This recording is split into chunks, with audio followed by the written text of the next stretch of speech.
Welcome everyone to VNture Podcast. Together with my glorious co-host, we would like to invite you all to listen to us talk about our passion. A passion for a method of storytelling called the visual novels. On this podcast, we wish to share all the wonders we've experienced reading visual novels, as well as to hear stories from all those who will venture together with us, you, listeners, or dare I say, venturers. So without further ado, if you could briefly introduce yourself, Tauros. Hello, yes, my name is Tauros113. I'm one of the co-hosts here alongside MR, and I am very glad to be part of this podcast here with you. I hope all of you listen and you have plenty of fun as we entertain you. Yep. I have been involved in visual novels for about 9 years now. Started with 9 hours, 9 persons, 9 doors, and I loved it. Found out more about the medium and then just dived in head first. Never looked back since.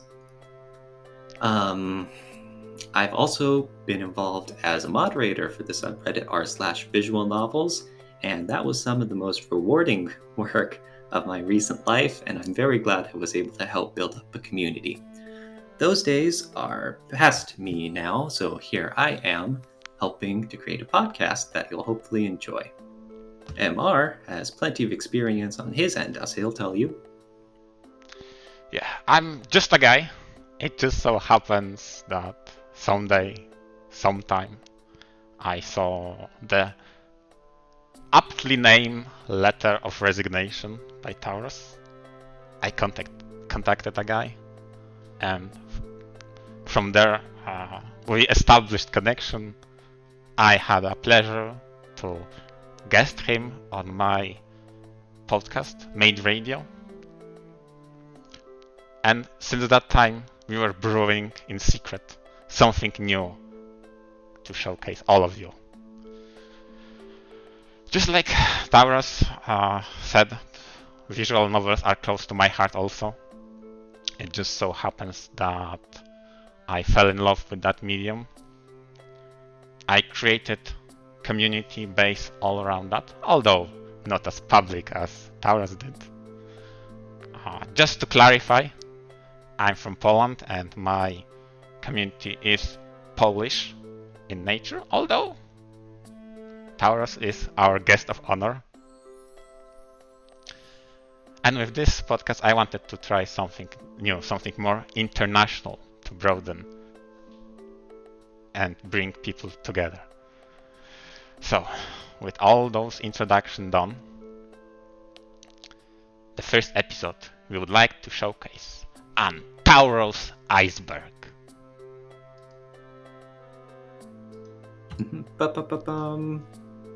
Here it is. The basic idea is that, I wanted to help introduce ourselves to the viewers, to anyone who aren't aware of our tastes or even just the wider VN world out there. So hopefully this can give you a clear picture about that stuff, and it could be a little informative too. Yep. Basically, with the icebergs, we wanted to set up a list of our recommendations. Titles that we really enjoyed that we could share with other people, but also structured a little uniquely in that, the most recommendable stuff is up at the top. Things that, you can safely recommend to others without knowing as much about their own tastes and preferences. Whereas the stuff at the bottom is the things really particular to yourself that you kind of got to know how appropriate they would be for other people to enjoy. I don't just mean X-rated stuff, but I also mean really quirky things that only work with your brand of sense of humor or so. So we wanted to structure them and show the range of stuff that we're wanted to share with the world. Yep, and the titles on the top are not necessarily entry level, but oftentimes that helps. I totally loved everything on the list, but I don't want to give the wrong impression. Oh hey, this is a S tier down to F tier. No. So this is the collection of the most Tauros visual novels. Yep, these ones are for me. We're going to start today's episode on my taste and sharing it. Generally, I really like murder mysteries or battle royales, or as some people call them, plot gays, or any VNs that are more focused on the story and character side of things. But I also like other titles, like romance and stuff, where it has a very contained or straightforward story. Storytelling is a pretty big factor for how much I like these titles, and I really appreciate ones that know the story that they're trying to tell and stick to it instead of getting too far distracted off the mark. And one of them that really showcases that well is my top rec, Lucy, the Eternity She Wished For. It's a relatively short Korean visual novel on Steam with an English translation. It's about a fictional sci-fi world where there exists androids who are very human-like and operate as servants and whatnot. The main character is a high school kid who is very anti-android, hates technology, and has his own biases against it, but he finds a very special android girl abandoned in a dump. He picks her up on a whim, and then the two of them, unexpectedly grow closer. And it's a very simple romantic story, and that's the kind of stuff I like. Again, I put it at the top of the list because there's nothing ridiculous or offensive to others. It's a very sweet, very pretty story with very nice art and some cool music too. And it's short enough to hook anyone who might be wandering into the world of visual novels for the first time. On that note, I would like to interject because Lucy is one of those Tauros iceberg titles I've read. And I have my own observations and questions about that title. Oh, yeah. Most notably, it portrays a futuristic or alternate universe where androids exist, and it's structured in a slice of life kind of environment. Despite the fact I tend to avoid like a plague slices of life, I read it, and it hooked me exactly like you said, Tauros, from the first, 10 minutes or so? Very, very quickly. But how can I explain the best? When it almost lost me is in the middle to latter part. So when they hammered home the idea of slice of life-ness and the stillness of life, obviously albeit with androids, is something when I struggled to contain my interest. But giving credit where credit's due, all the reveals and twists were heart-wrenching when it mattered. Oh my goodness, yeah, they were so emotional. And on that point, I have to say, it really, how can I say it, works with what you said. It knows what it wants to tell.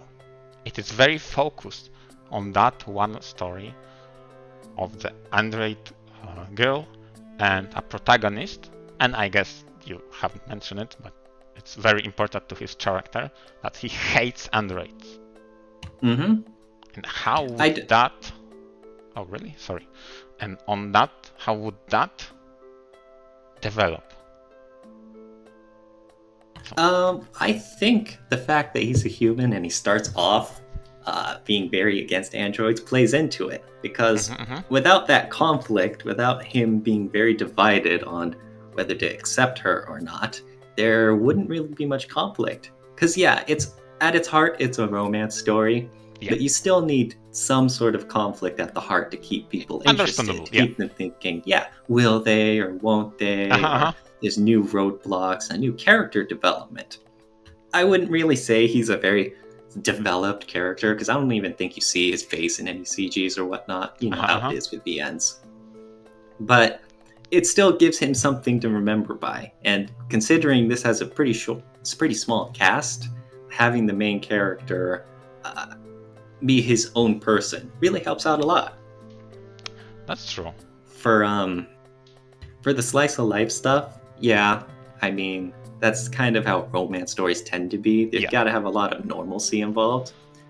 And again, that's where its short length really helps. It's only 2 or 3 or so hours. Yes. So even people like you, who mentioned you're not really a fan of all the boring slice of life stuff, it's short enough to where you can still stay hooked, and this isn't that big of an ask on your time if you're a newbie.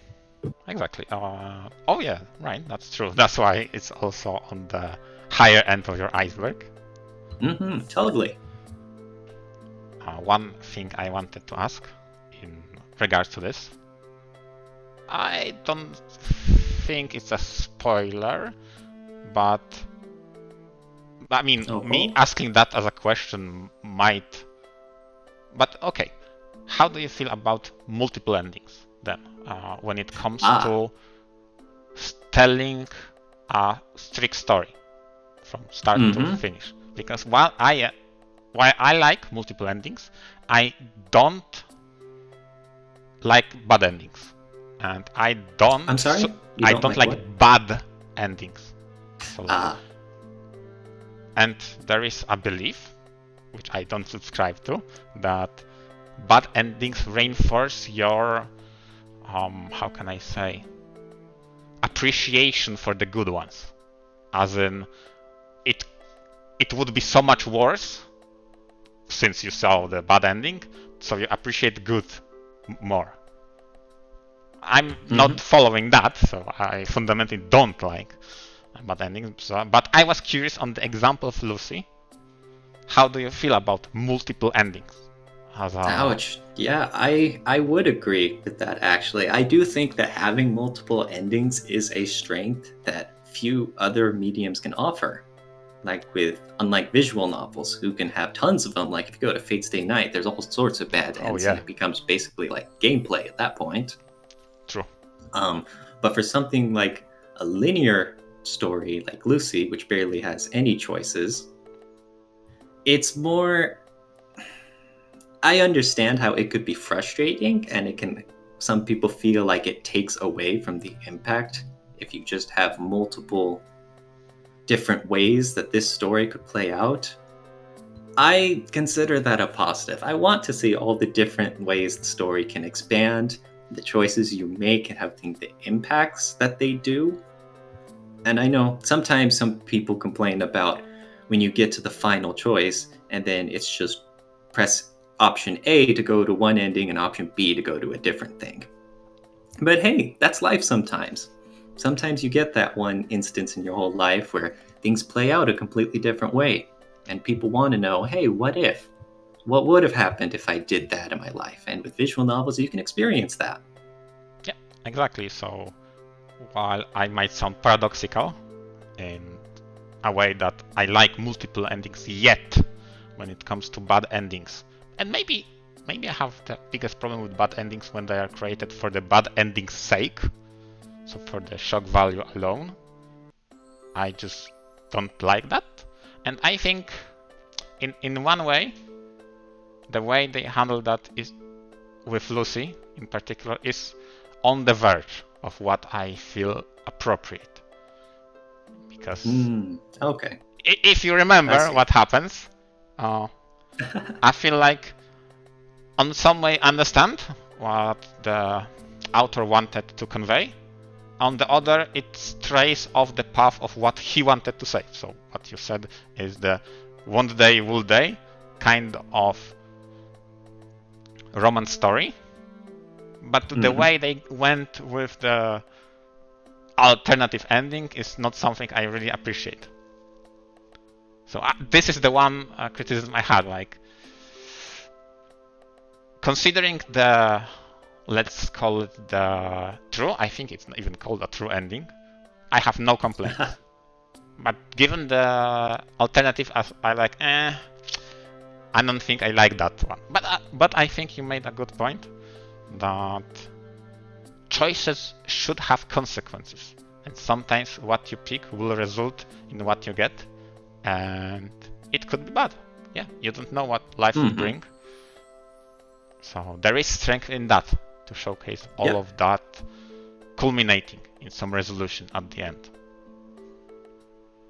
Yeah, I agree. Well, I agree to disagree. So yeah, some people have different tastes. And again, that's why I really like to show Lucy as an entry recommendation, because it has a few different things, but none of them are deal breakers. So okay, so I think when it comes to Lucy, I don't really have more to add. Yeah. Moving on to my iceberg, there's a few other VNs I really like to offer, one of which is The Last Birdling, an OEL VN created by Invert Mouse that I really like. I don't want to spoil too much because it's got some twists involved, but it's also a very normal story about a human girl befriending a birdling, a sort of bird-human hybrid girl, and them trying to be friends even though the world's against it. So I really recommend it. It's one of my favorite OEL VNs. Go check it out. Katawa Shoujo is a classic. Oh yeah, the for a reason. It's still very well written, and it's had a huge fandom, and even VN newbies have probably heard of it before, so they're more open to the idea. Hits you real hard in the feels. Yeah, depending on how one calculates, Katawa Shoujo takes either second or third place when it comes to the VNs I've read. Not in the ranking, but rather it's the third one I did, right? Depends on how strict the definition of visual novels we're using, because before Katawa Shoujo comes Blaze Blue, and how would you treat it? It depends. It's up in the air, but yeah, I read it. Yeah, it's a classic for a reason. Let me say that. Oh yeah, definitely. When it comes to Katawa Shoujo, it's one of those titles that stuck with me for a long time. Due to the lesson it tries to convey of how should you treat people with disabilities and how they view the world. They don't want to seek your pity all the time. That's not how they live. They want to contribute. They want to be seen as equals, as people, as normal human beings. At the very start, I remember that was very moving for me when I read, when in a very oblivious way, Protac extends his hand to help them out of obligation. And that's not really sincere. What they want to be seen is as equals. And when they would ask for help, for you to acquiesce. But just to seek them as lesser being and just offer help because they are poor and pitiable, that's not how they want to live their lives. And once you realize that, that's a powerful message that stays with you. Goodness, yep. It's been years, but hey, it's still a classic in the VN sphere. Yeah, exactly. Majikoi is one I really want to talk about. Majikoi was one of the best party VNs I've ever seen. In the sense that it centers around a group of high school students who are like the tightest friend group I've ever seen. They bounce off each other so well, even though there's I want to say 7 of them in the Kazuma family. And yet none of them are hogging the spotlight. No one feels left out. No one feels like they overstay their welcome. Everyone's just having fun in some of the best character dynamics I've seen out of any VN. Oh my goodness. Some of the routes especially get super heartfelt. And even though, and again, the characters are such a strength, especially in Wonko's route. It's my personal favorite for how well she fights to become the assistant master of Kawakami Temple. And again, without spoiling much, it's one heck of a journey for her to get where she starts to where she ends up. It also has incredible voice acting, and the soundtrack still slaps. And honestly, I just can't praise it enough. It's incredible in so many different aspects. It feels like I am bound to hear about that game whenever I go, because you're not the first, nor probably the last person I'll hear praise for that title.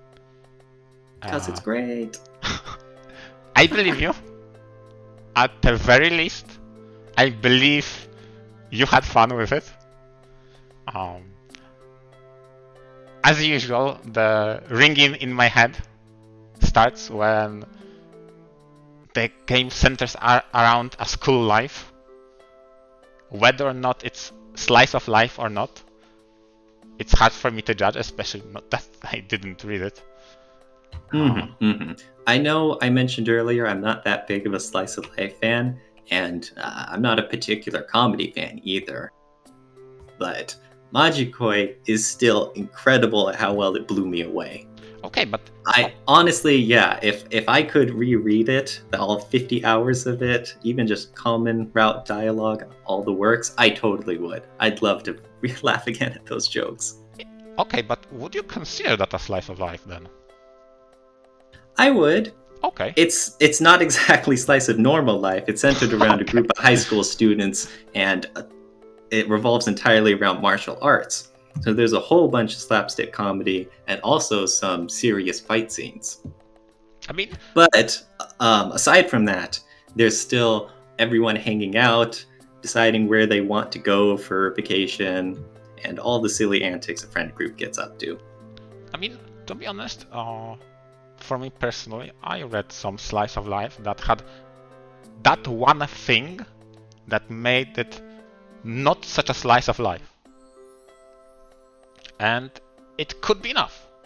It could be that with Majikoi, it being centered around fighting and martial arts would be just weird enough not to be a typical slice of life. The ones I had in mind pertain to more supernatural side of things, but still, maybe having such obsession with martial art is a form of supernaturality. Yeah, in its own way, yep. It definitely gives it that, unique selling point. Uh-huh. That little bit that distinguishes it against the other crowd of VNs. You also mentioned routes, meaning multiple endings by the design, by the nature of having multiple routes. That's true. It's one thing to have multiple endings for a somewhat linear story like Lucy, like we mentioned, and it's another to have one where there's the romantic angle, where each route is you getting into a relationship with each heroine. Yeah. I feel like those are different concepts, one of which you're enjoying more for the story, and the other one you're clearly making choices because of which heroine you like best. Yeah, fair enough, because I wanted to bundle that up together with the question about focus on one thing they want to tell. And obviously, like you said, there is implied focus of the relationship with a person that you chose, that being routed.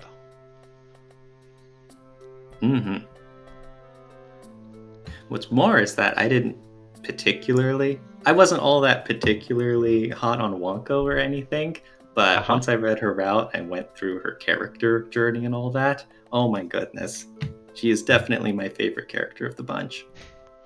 Yeah, I definitely understand. When reading, be it books, visual novels, by experiencing in any way the stories, we grow attached to the characters.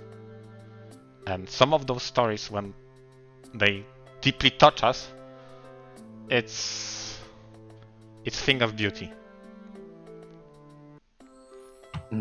Absolutely. At its heart, VNs are about the storytelling. And so any emotions that you draw from that, those stick with you, man.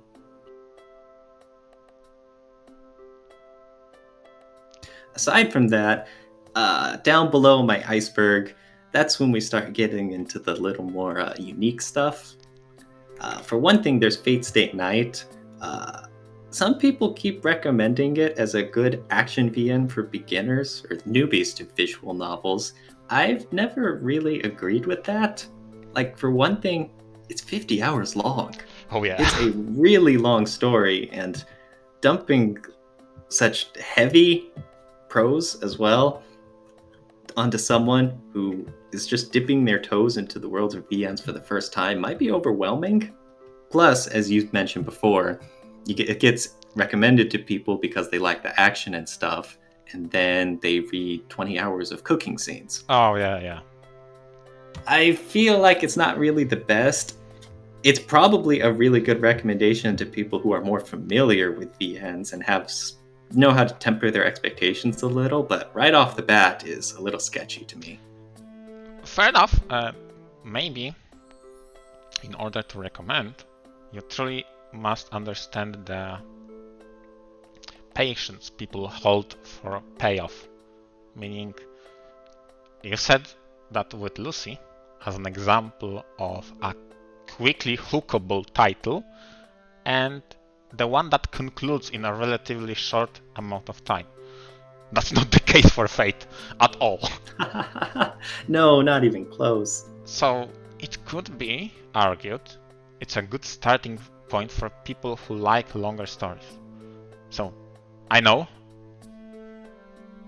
dipping a little bit outside of VN sphere, for people who like such a long series such as Dune, for example, that spans multiple huge books, maybe given length and tolerance, Fate is nothing extraordinary. Yeah, that's a good point. For anyone who wants like a huge overarching story, Fate also has the advantage of having 3 different routes, which could all honestly be VN in themselves. True. So if you really want something to sink your teeth into, Fate Stay Night would be great. I just don't think it would be best to be the first thing you give someone, you know? Well, understandable. Although I say this as someone who read Fate Stay Night as my first, true JP visual novel, and I loved it. So obviously, that's where I'm coming from. Yeah. While not first, it was in the first 5 for me. Oh and boy! More special than that is that I read it simultaneously with a dear friend of mine. So daily or weekly, depending on our progress, we had a discussion of how did you like the last, insert how many fragments or how much did he and or I read since last time. So that's a very unique experience I had, because that was the very first time I read such a title with someone pretty much week by week. Oh yeah, a book club would be super fun. Just zooming down to the bottom of my iceberg really quick. Sure. I know I put Galco Love 100 Days at the bottom, and you might be thinking all sorts of scary things about it. No, not really. The main reason it's down there is because it has an absolutely awful translation. It was probably MTL'd, and there's just tons of typos everywhere. And it's so if you don't have a high tolerance for that, then obviously I would never recommend that to anyone, because you just won't enjoy it. In my case, though, I was able to get through it just fine. It's a stat sim where you're a high schooler who just got a girlfriend 100 days before the Gaokao exam, which is the Chinese equivalent of like the high school exit exam.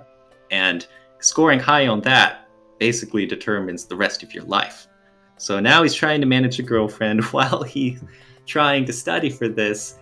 And like I mentioned, it's a stat sim, but it's like all the choices you made propel you into different story directions.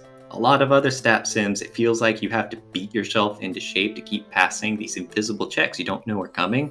You just got to keep save scumming over and over and over. Not really with Galco. You could just pick a direction and then just 30 hours fly by. That's what happened to me. I love it, but again, when the translation is as awful as it is, you just can't recommend it, you know? Yeah, I understand. What do you mean precisely by stat scenes? How much...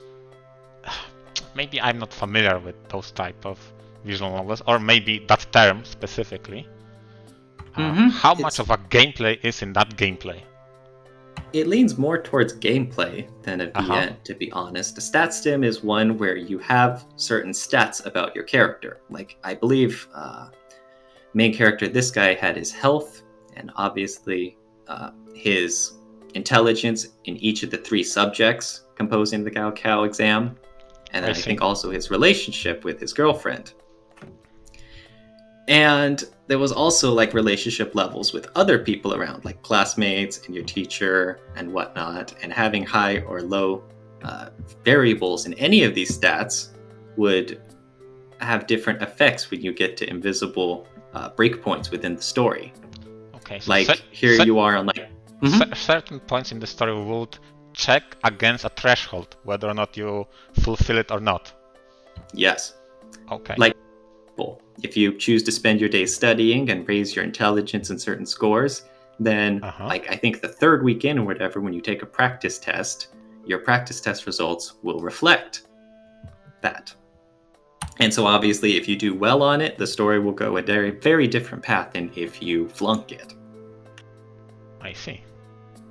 So it's got basic gameplay elements in there, but for the most part, you decide each day how you want to have the main character spend his day, and there are benefits and consequences to each. I think this is probably the first time I heard the stat sim nomenclature. I wasn't knowledgeable of that term. Probably I had some raising sims or some such with gameplay elements. Although, again, since you talk about a very, how can I say it, slice of life-ish style of settings, no wonder I avoided that particular setting. Well, I mean, that makes sense. I mean, it kind of does have to go hand in hand with slice of life, because there are a lot of free days that have to be at your disposal for you to decide how to spend them, of course. So, kind of goes hand in hand with it. Makes sense. So, I skimmed through some of it, but that's basically my iceberg of the stuff that I like that best represents my tastes, and also how well I can recommend them to people without particularly knowing what they expect out of visual novels.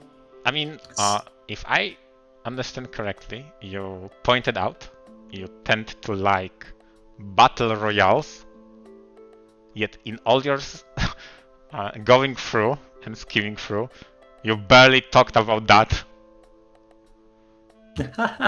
Yeah, that's true. I wish there were more VNs that featured battle royales, because the list is surprisingly short. I have read a few other ones, and I have generally enjoyed them for what they were, or, some of them do have problems. But Fate's Day Night is a very solid one that you usually pop up on recommendation lists, so, yep. But man, I love me some battle royales. Oh, but what compels you to that genre specifically? Is the role of being a detective? Sort of. It's more so it's just a very straightforward story. You find yourself, in an arena where anything can happen and your life is at stake. That's always the basics behind it, and that's always the basics to giving you a good story. Yeah. A lot of times you might ask yourself, why isn't the main character doing this, or why is he being dumb about it? True. When you have something as raw as fighting for your life, that kind of answers that question most of the time. You know all the other characters' motivations, and you can see them come into direct conflict with the main character. So it's mainly just, it's a very easy way to give action and structure to a story. True, and unlike battle royales that we know of in gaming, and I guess in anime in some way too, in visual novels it's focused on outwitting the opponent rather than overpowering. That's why I gave the example of detective, especially on the example of Fate. The main drive is to find out the weakness and how to exploit it, rather than gathering power to overpower the enemy. Yep. And do you think this structure just works really well with how you like to consume the medium? There was a Fatal 12 is on my list, Uh-huh. and that's a battle royale entirely focused around information gathering. Okay. How does that work? Information about people. Uh-huh. And so, again, you learn a lot about the character backgrounds, you get some surprising character relationships, and everyone's motivations become a part of the story. Okay. That's interesting. So that's my total iceberg. Our next episode will focus on MR and his own tastes. So Until then, while Tauros' taste has a lot of wholesome, the next episode might become a bit more edgy. Yep, different tastes for different folks. Yep. So, yep, that just about wraps up our episode. I hope you enjoyed it. I hope you guys all look forward to tuning in next time. If you have any questions or feedbacks or comments, we would definitely appreciate it. I'd love to hear how I could make this even better for you listeners. So feel free to contact us however you'd like. Exactly. Thanks for listening and have a nice day.